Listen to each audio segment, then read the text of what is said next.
வணக்கம் நேர்களே. இன்றைக்கி வீடியோவில் நம்ம என்ன பார்க்க போகிறோம் அப்படின்னா, வெயில் காலம் ஆரம்பிச்சிடுச்சு. வெயில் காலத்தில் வந்து தயிர்லாம் வந்து ரொம்பவே புளிப்பு வந்துடும். புளிப்பு இல்லாமல் அந்த தயிரை நம்ம வச்சுக்கிறதுக்கு என்ன செய்யலாம் அப்படிங்கிற டிப்ஸ் நான் ஒன்று சொல்ல போகிறேன்.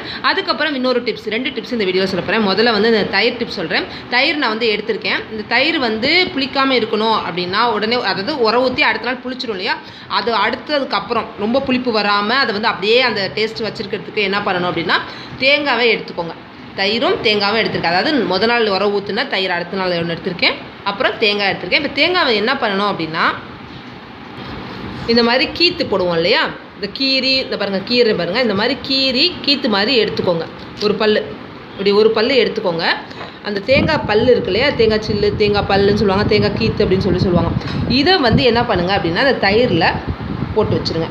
தயிரில் போட்டு வச்சிங்கன்னா இது என்ன பண்ணும் அப்படின்னா, இந்த தேங்காய் என்ன பண்ணும் அப்படின்னா தயிரோட புளிப்பெல்லாம் எடுத்துக்கும். ஸோ அப்போ வந்து உங்களுக்கு தயிர் வந்து ரொம்ப புளிப்பு வராமல், அந்த தயிர் வந்து நல்லா ஒரு நமக்கு பிடிச்ச நார்மல் டேஸ்ட் இருக்கும் இல்லையா, உர ஊற்றி அடுத்த நாள் அந்த டேஸ்ட்டோடு இருக்கும். இது எப்படி பண்ணணும்னா, உர ஊற்றி அடுத்த நாள் வந்து அந்த தயிரில் இந்த மாதிரி பண்ணிங்க அப்படின்னா தயிர் வந்து ரொம்ப பிடிக்காமல் டேஸ்ட்டு நார்மலாக நமக்கு பிடிக்கிற மாதிரி டேஸ்ட்டாக இருக்கும். கண்டிப்பாக இந்த டிப்ஸ் உபயோகமாக இருந்திருக்கும். இதே மாதிரி அடுத்த டிப்ஸ் என்ன சொல்ல போகிறேன் அப்படின்னா, அடுத்த டிப்ஸ் என்ன அப்படின்னா, மிளகாத்தூள் வந்து ரொம்ப மாதம் வந்து நம்ம வச்சுக்கணும். ஒரு 6 மாதத்துக்கு மேலே வந்து நம்ம என்ன பண்ணுவோம் அப்படின்னா, அரைச்சி ஸ்டோர் பண்ணி வச்சுக்கோம் இல்லையா, அது கெட்டு போகாமல் இருக்கணும். ஃப்ரிட்ஜெலாம் இல்லை, நான் அதை வந்து பத்திரமா வச்சுக்கணும் அப்படின்னு நினைக்கிறவங்க, ஒரு மாதிரி மிளகாத்தூள் வந்து ஒரு மாதிரி வந்துடும், அதோட தன்மை கலர் எல்லாமே மாறிடும்.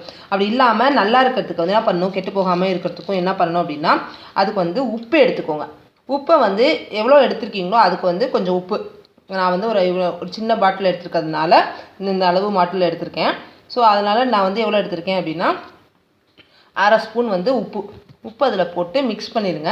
மிக்ஸ் பண்ணி வச்சிங்கன்னா உங்களுக்கு 6 மாதம் ஆனாலும் அந்த வந்து மிளகாத்தூள் வந்து கெட்டு போகாது, நல்லாயிருக்கும்.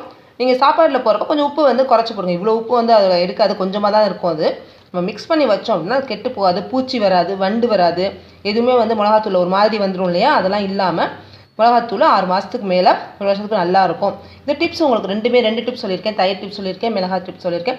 2 டிப்ஸுமே நமக்கு ரொம்பவே உபயோகமாக இருந்திருக்கும் உங்களுக்கு. இந்த மாதிரி அருமையான வீடியோவோட மீண்டும் உங்களை சந்திக்கிறேன். நம்ம ஹெல்த் இஸ் வெல்த்தை லைக் பண்ணுங்கள், ஷேர் பண்ணுங்கள், மறக்காமல் சப்ஸ்கிரைப் பண்ணுங்கள். Health is wealth.